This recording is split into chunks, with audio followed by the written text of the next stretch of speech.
From worsening fires in the dry West to eroding coastlines on the Great Lakes, climate change is impacting our nation's landscape and our way of life. The home that sat here off Lakeshore Drive was teetering on the edge of a cliff.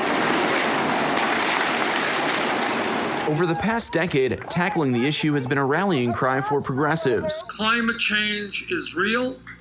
Climate change is caused by human activity. Republicans, not so much. For the last 18 years, that there's been no significant warming whatsoever. But why is something that's affecting all of us so polarizing? Young conservatives argue it shouldn't be. It's an important issue. It's sort of a galvanizing issue for our generation. Quill Robinson is part of the American Conservation Coalition, a millennial group founded back in 2017 with the idea of getting conservatives a seat at the environmental table. I look at the last, the recent history where Republicans have been seen as adversaries to conservation as sort of an anomaly.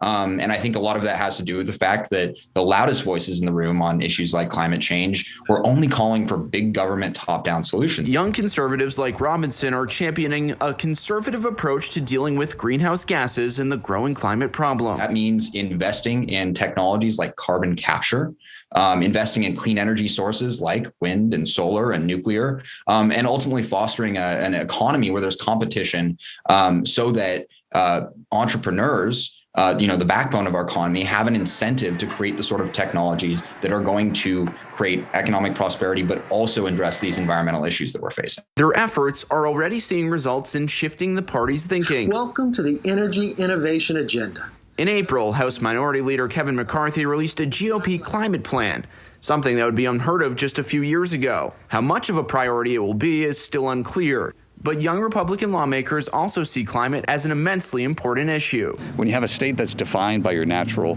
boundaries, by bodies of water, when you have peninsulas that are constantly aware of the environment that defines them, and also the importance to protect it and the benefit it derives to the economy, it's a very simple equation. Michigan Congressman Peter Meijer says it should, in part, define his party's platform. I think it's really a return to roots, right? You go back and look at the foundation of the National Park System, you look at Teddy Roosevelt and that conservation ethos, being appreciative for what we have and making sure we protect that and grow for future generations.